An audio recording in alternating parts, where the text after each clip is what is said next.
বাজেটে মূল্যস্ফীতি ৭.৫% নামিয়ে আনার কথা বলা হয়েছে। তবে সরকারি ব্যয় বাড়ার কারণে মূল্যস্ফীতি কমার বদলে আরও বাড়তে পারে। জাতীয় বাজেট নিয়ে সেন্টার ফর পলিসি ডায়ালগ সিপিডির পর্যালোচনায় এই মন্তব্য করেন সংস্থাটির নির্বাহী পরিচালক ডক্টর ফাহমিদা খাতুন। তিনি যোগ করেন, যে রাজস্ব আদায় লক্ষ্যমাত্রা নেওয়া হয়েছে তা অর্জন করাও কঠিন হবে। তিনি বলেন, ঘাটতি অর্থায়ন মেটাতে ব্যাংকের ওপর অতিমাত্রায় নির্ভর করলে তার বিপরীতে বিনিয়োগ কমবে। কৃষিতে উন্নয়ন বরাদ্দের কমানোর সমালোচনা করে বক্তারা বলেন, এর ফলে খাদ্য নিরাপত্তা হুমকিতে পড়বে।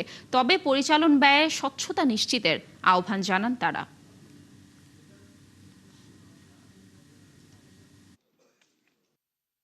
মূল্যস্ফীতির ক্ষেত্রে যে লক্ষ্যমাত্রাটা এই অর্থবছরে ২০২৬ অর্থবছরের সংশোধিত বাজেটে সেখানে ৭% ধরা হয়েছে। কিন্তু আমরা জানি ইতিমধ্যেই যে মে পর্যন্ত গড় যে মূল্যস্ফীতি ১২ মাসের যে মুভিং অ্যাভারেজ সেটার ভিত্তিতে হলে ৮.৬%। আর যদি পয়েন্ট টু পয়েন্ট মাসের পর মাস ভিত্তিতে দেখি, সেখানে আমরা দেখি যে অলরেডি ৯.৪%, অর্থাৎ একটা ঊর্ধ্বমুখী প্রবণতা আছে। সেই প্রেক্ষিতে এখন আগামী অর্থ বছরে ৭.৫% করা হয়েছে। সেটা অর্জন করতে হলে আসলে অনেক ধরনের পদক্ষেপ নিতে হবে। বিএনপি সরকারের উত্থাপিত বাজেটকে ইতিহাসের সবচেয়ে বড় ঘাটতি বাজেট বলে মনে করে প্রধান বিরোধী দল জামায়াত। তাদের মতে জিডিপির লক্ষ্যমাত্রা ৬.৫% দেশের অবস্থা বিবেচনায় একটি চটকদার সিদ্ধান্ত। উচ্চাকাঙ্ক্ষী এই বাজেটের ফলে দুর্নীতি ও লুটপাট বাড়বে বলেও দাবি দলটির। বিস্তারিত ফরহাদ ইবনে মালেকের প্রতিবেদনে। আগামী ৩০ জুন ২০৩০ পর্যন্ত বর্ধিত করার প্রস্তাব করছে এবং দেশের ৫৫তম বাজেটের আকার ৯,৩৮,০০০ কোটি টাকা, যা বৃহস্পতিবার সংসদে উপস্থাপন করেন সরকারের অর্থমন্ত্রী আমির খসরু মাহমুদ চৌধুরী। সুনির্দিষ্ট টার্নওভার কর প্রদানের বিধান করার প্রস্তাব করছি। এ নিয়ে শুক্রবার আনুষ্ঠানিক প্রতিক্রিয়া জানাতে দলীয় কার্যালয়ে সংবাদ সম্মেলন করে প্রধান বিরোধী দল জামায়াত ইসলামী। বাজেট প্রতিক্রিয়াটা পেশ করা আমাদের সাংগঠনিক ঐতিহ্য। সংবাদ সম্মেলনে দলের সেক্রেটারি জেনারেল মিয়া গোলাম পরোয়ার দাবি করেন, ঘাটতি বিবেচনায় এই বাজেট দেশের ইতিহাসের সবচেয়ে বড় ঘাটতি বাজেট। এবারের বাজেটটা ইতিহাসের সবচেয়ে বড় অঙ্কের একটা ঘাটতি বাজেট পেশ করা হয়েছে। সেকেন্ড, এই বাজেটটা বিরাট ঋণ নির্ভর এবং সে ঋণের মধ্যে ব্যাংক লোনের উপরে নির্ভরশীলতা, বিদেশ ঋণের উপরে নির্ভরশীলতা। ঋণ নির্ভর এই বাজেটে জিডিপির লক্ষ্যমাত্রা ৬.৫% নির্ধারণ করাকেও চটকদার সিদ্ধান্ত বলে মন্তব্য করেন এই জামায়াত নেতা। আন্তর্জাতিক শতাংশ বলছে যে জিডিপিতে আগামী অর্থ বছরে ৫% নিচে থাকবে, সেখানে বর্তমান সরকারের বাজেটে ৬.৫% লক্ষ্যমাত্রা অর্জন করা হয়েছে, যা এখনো কখনো অর্জন করা হয় নাই। এটাকে একটা ফাঁকা বলি, ফাঁপানো বলি হিসেবে আমরা মনে করি। একটা উচ্চাভিলাষী জনগণকে দেখানোর মতো একটা বাজেট করা হয়েছে, আলটিমেটলি ভেতরটা অন্তঃসার শূন্য। মূল্যস্ফীতি নিয়ন্ত্রণে ব্যর্থ সরকারের এই বিশাল ও উচ্চাকাঙ্ক্ষী বাজেট দুর্নীতি ও লুটপাটের সুযোগ করে দিয়েছে বলেও মন্তব্য করেন গোলাম পরোয়ার। শীঘ্রই বাজেট সংশোধন করে একটি গণমুখী বাজেট ঘোষণার দাবিও জানান তিনি। এমতাবস্থায় মুদ্রাস্ফীতির পরিমাণ কমবে না, বরং বাড়বে। ফরহাদ ইবনে মালেক, ৭১, ঢাকা। বাজেটে কৃষি খাতে ৬,২০৯ কোটি টাকা বরাদ্দ বাড়ানোর প্রস্তাব করা হয়েছে। সব মিলিয়ে কৃষি, খাদ্য এবং মৎস্য ও প্রাণী সম্পদ মন্ত্রণালয়ের জন্য প্রস্তাব করা হয়েছে ৪৩,৩৩৫ কোটি টাকা। বিশ্লেষকরা বলছেন, কৃষিতে খরচ বাড়ছে, বিপরীতে বাজেটে বরাদ্দের হার কমছে। তবে কৃষিকাজ সহ প্রান্তিক কৃষককে গুরুত্ব দেওয়া হয়েছে বলে জানিয়েছে কৃষি সচিব। আরও জানাচ্ছেন শাহনাজ শারমিন। সরকার চলতি বছরের পহেলা বৈশাখ আনুষ্ঠানিকভাবে কৃষক কার্ড কর্মসূচি চালু করেছে। বাজেট বক্তৃতায় অর্থমন্ত্রী বলেন, সরকারের অন্যতম প্রধান অঙ্গীকার হলো কৃষিকে জাতীয় সমৃদ্ধির গুরুত্বপূর্ণ চালিকা শক্তিতে পরিণত করা। কৃষির সার্বিক উন্নয়নের জন্য আমরা নিম্নলিখিত কার্যক্রম বাস্তবায়ন করছি।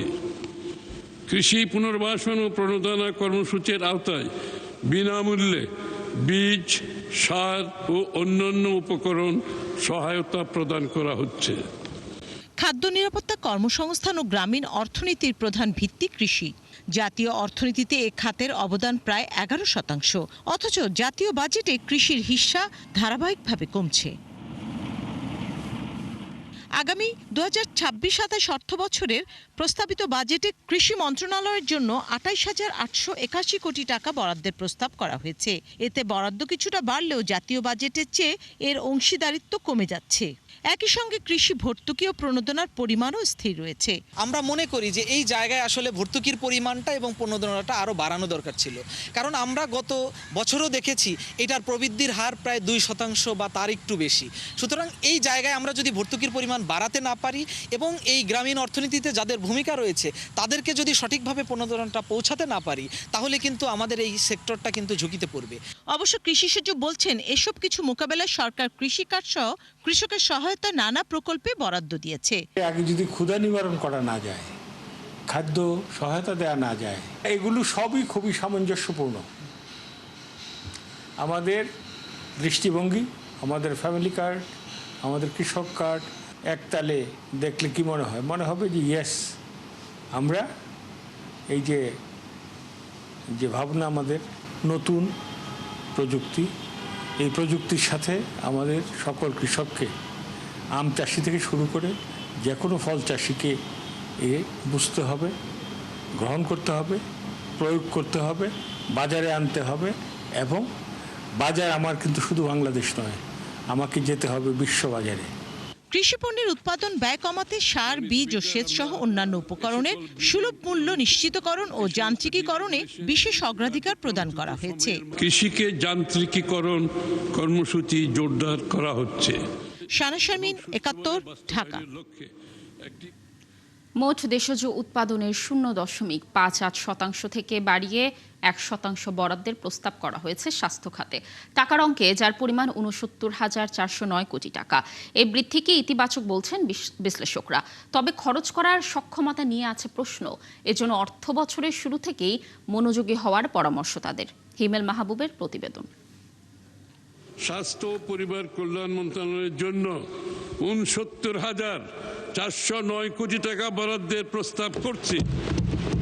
2026-27 অর্থ বছরের প্রস্তাবিত বাজেটে স্বাস্থ্য ও পরিবার কল্যাণ খাতের জন্য মোট 69,409 কোটি টাকা বরাদ্দের প্রস্তাব করা হয়েছে, যা মোট জিডিপির 1.01% এবং বিগত অর্থ বছরের সংশোধিত বাজেটে বরাদ্দকৃত 35,477 কোটি টাকার প্রায় দ্বিগুণ।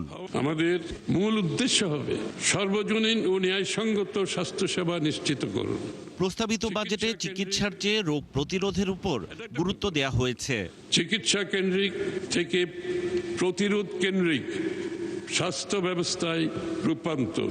প্রতিটি ইউনিয়ন, শহরাঞ্চল, ওয়ার্ড ভিত্তিক আধুনিক স্বাস্থ্যসেবা ইউনিট স্থাপন করবে সরকার। একই সাথে জটিল রোগের চিকিৎসার জন্য প্রতিটি জেলা ও উপজেলা হাসপাতালকে সেকেন্ডারি স্বাস্থ্যসেবা ইউনিট হিসেবে গড়ে তোলা, ক্যান্সার সহ 6 দুরারোগ্য রোগে আক্রান্তদের 50,000-এর পরিবর্তে 1 লাখ টাকা আর্থিক অনুদানের প্রস্তাব করা হয়।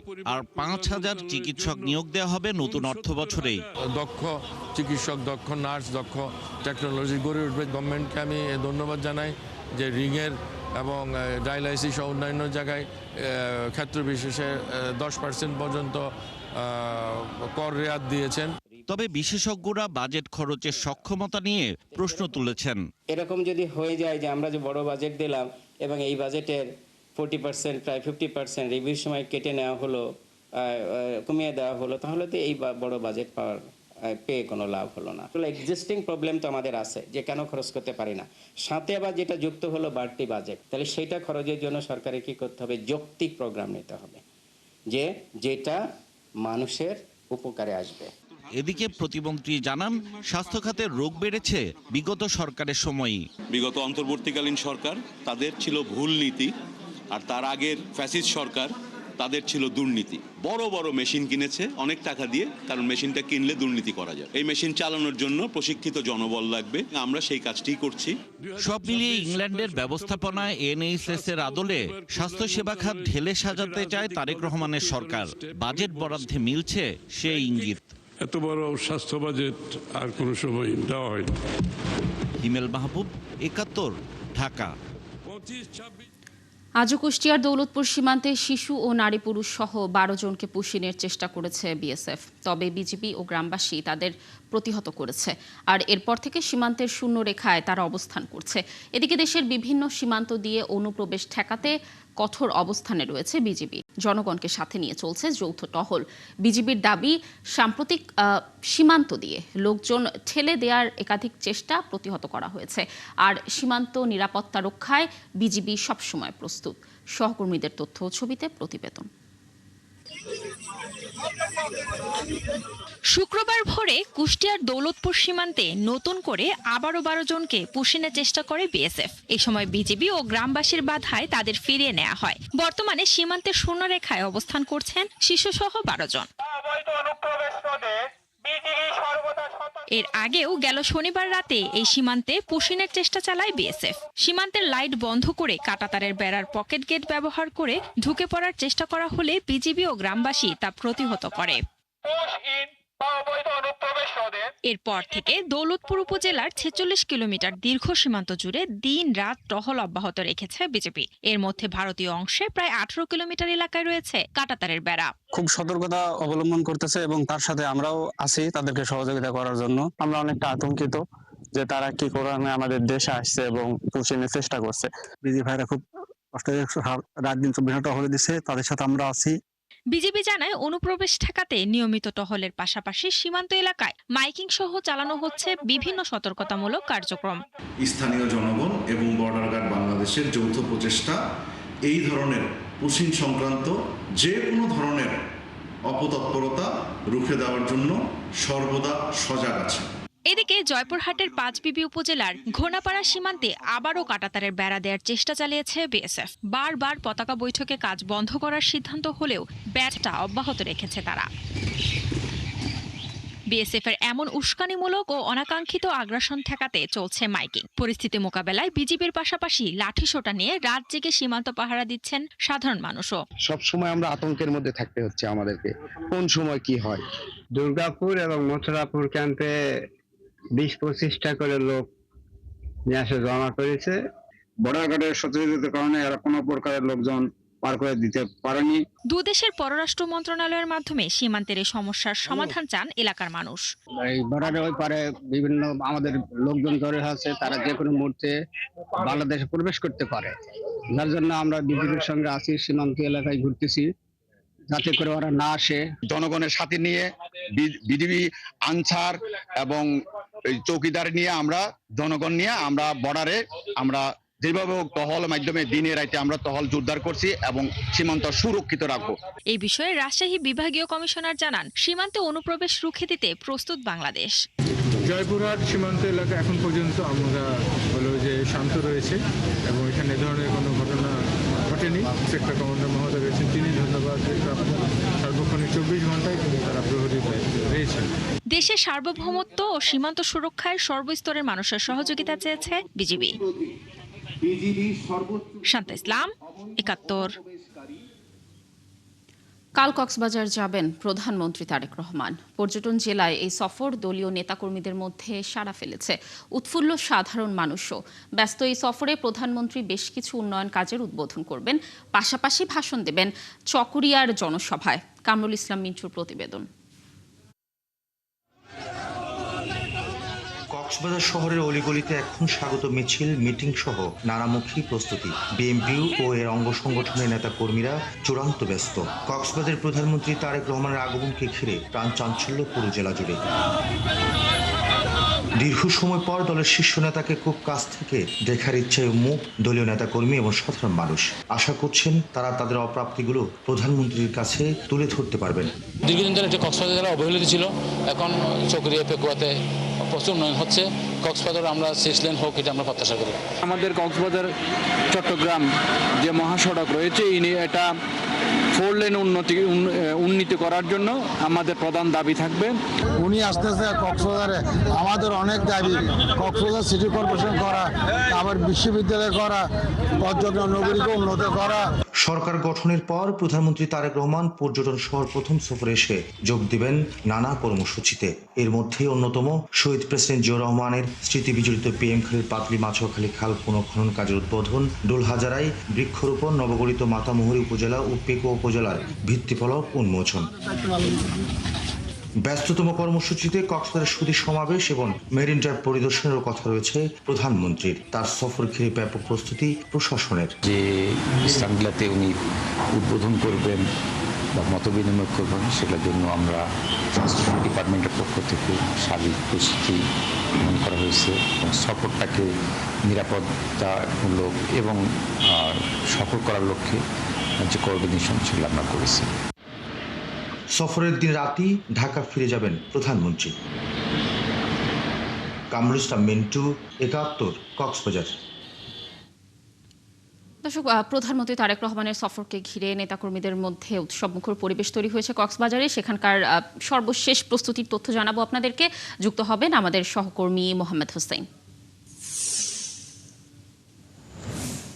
হোসেন, কাল তো প্রধানমন্ত্রী যাচ্ছেন কক্সবাজারে। প্রধানমন্ত্রীর সফরকে ঘিরে নেতাকর্মীদের মধ্যে উৎসবমুখর পরিবেশ কেমন দেখছেন? প্রস্তুতি কতটা সেখানে, জানবো বিস্তারিত।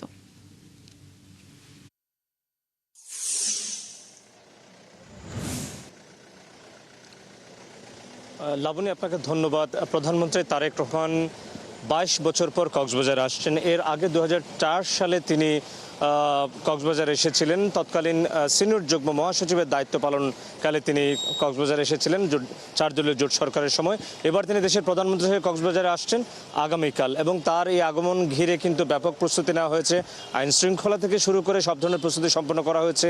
এছাড়া তিনি যে কটি কর্মসূচিতে যোগদান করবেন সেই সমস্ত কর্মসূচি স্থলগুলোকে ব্যাপকভাবে প্রস্তুতি সম্পন্ন রেখেছে, এবং এখানকার নেতাকর্মীরা মুখিয়ে আছেন তাকে বরণ করবার জন্য। তিনি আগামীকাল সকালে ঢাকা শাহজালাল আন্তর্জাতিক বিমানবন্দর থেকে কক্সবাজার বিমানবন্দরে নেমে তিনি কিন্তু সরাসরি PM খালির পাতালি খাল খনন, যেটি শহীদ রাষ্ট্রপতি জিয়াউর রহমান সেই খালটি খনন করেছিলেন, সেই খালের পুনঃখনন অনুষ্ঠানে যোগ দেবেন এবং সেটির উদ্বোধন করবেন। পরবর্তীতে তিনি তাদের যে নির্বাচনী প্রতিশ্রুতি 5 বছরে 5 কোটি বৃক্ষরোপণ, সেই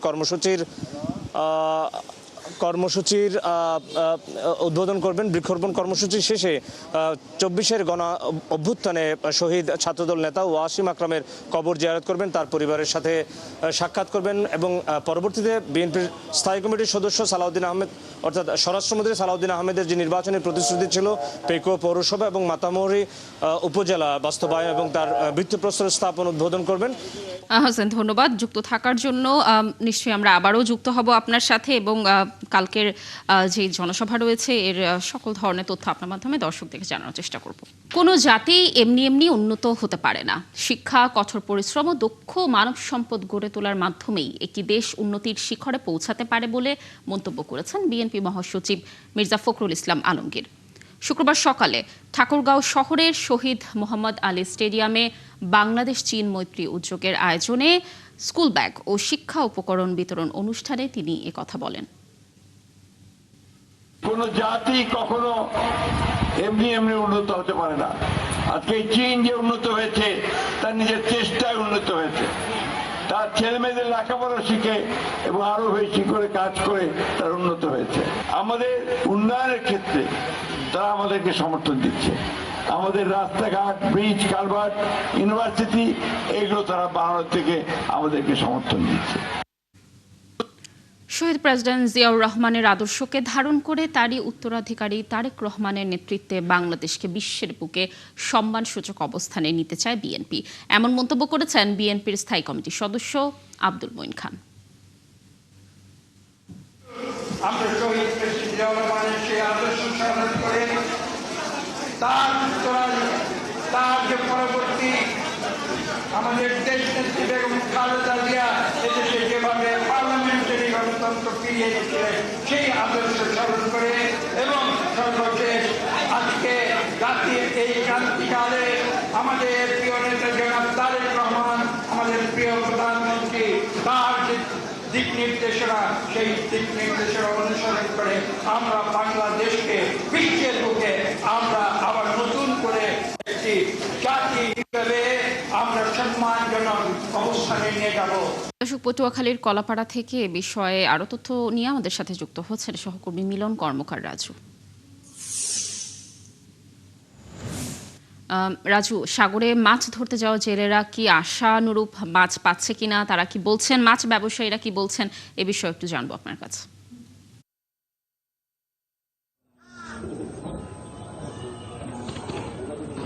ধন্যবাদ লাবণী। আজকে যে আশা নিয়ে গতকাল জেলেরা শত শত ট্রলার যে সমুদ্রে যাত্রা করেছিল, আজ কিন্তু সে অনুযায়ী মাছ কলাপাড়ার যে দুটি বড় মৎস্য বন্দর আলিপুর মহিপুরে সেখানে মাছের ঠিক সেরকম আমদানি নেই। হাতে গোনা 30 থেকে 40টি ট্রলার মাছ নিয়ে এসেছে, তবে সেই মাছ কিন্তু খুবই কম, ইলিশের দেখা নেই। এবং তারা কারণ হিসেবে যে বিষয়টা বলছেন যে সবেমাত্র অবরোধ শেষ হয়েছে, গতকাল রাত থেকে যেসব ট্রলারগুলো গভীর সমুদ্রে যাত্রা করেছে তারা হয়তো ফিরতে আরও 2 থেকে 3 দিন সময় লাগবে। এবং আগামীকাল থেকে শুরু করে যে আগামী এক সপ্তাহে কিন্তু এই যে মাছের যে গভীর সমুদ্রে যে যাত্রা করেছে সেক্ষেত্রে যে ট্রেলারগুলো ফিরলে কিন্তু প্রচুর মাছের আমদানি হবে, সেটা তারা কিন্তু আশাবাদী। এই আশাবাদী কিন্তু ব্যবসায়ীরাও তারা বলছেন যে তারা সংবাদ পাচ্ছেন কিছু কিছু জায়গায় মাছ ধরা পড়ছে, তবে ট্রলারগুলো ঘাটে ফিরলে তারা বিস্তারিত হয়তো পরে যে মাছের যে আমদানি সে বিষয়টি জানতে পারবেন। কারণ এই মুহূর্তে দুপুর কিন্তু সমুদ্রগামী যে ট্রলারগুলো কিন্তু আজকে বিকেলের পর বিকেল থেকে সন্ধ্যা থেকে কিন্তু ফিরতে শুরু করবে। সেই হিসাবে যে আগামীকাল সকালে কিন্তু যে কলাপাড়ার যে দুটি মৎস্য বন্দরে কিন্তু প্রচুর মাছের আমদানি হবে, সেটা কিন্তু তারা আশা করছে। এখানকার যে মৎস্য কর্মকর্তা তারা আমাদের যে বিষয়টি বলেছেন যে এই মৌসুমে কিন্তু প্রায় 16,000 মেট্রিক টন মাছের ঘাটতি রয়েছে। যে এখন যদি আবহাওয়া যদি আজকের মতো ভালো থাকে তাহলে সেটা আগামী যদি 1 সপ্তাহ থেকে 10 দিন আবহাওয়া ভালো থাকে তাহলে কিন্তু যে মাছের যে ঘাটতি রয়েছে সেটা কিন্তু এই উপজেলা থেকে পূরণ করা সম্ভব। পাশাপাশি যে ব্যবসায়ী এবং জেলেরা যে লোকসানের মুখে পড়েছিল সেটা কিন্তু তারা ঘাটতি পূরণ করতে পারবেন। এবং পাশাপাশি যে পরপর যে দুর্যোগপূর্ণ আবহাওয়া না থাকে তাহলে কিন্তু জেলেরা যে আশা করছেন যে 58 দিনের যে অবরোধ সরকারি যে নিষেধাজ্ঞা ছিল সেটা তারা সঠিকভাবে বাস্তবায়ন করেছেন এবং তারা প্রচুর মাছ ধরা পড়বেন এমনটা তারা আশা করছেন। লাবণী। রাজু, ধন্যবাদ আমাদের সাথে যুক্ত থাকার জন্য। দর্শক, যেমনটি বলছিলাম যে টানা 58 দিনের নিষেধাজ্ঞা শেষে সাগরে আবার মাছ ধরা শুরু হয়েছে, এই বিষয়ে সর্বশেষ তথ্য জানানোর চেষ্টা করছিলাম। দর্শক, চলছে সংবাদ সংযোগ, সরাসরি সংবাদ অনুষ্ঠান দেখতে চোখ রাখুন 71-এর ফেসবুক পেজে এবং সাবস্ক্রাইব করুন 71-এর ইউটিউব চ্যানেল। 71-এর সাথেই থাকুন।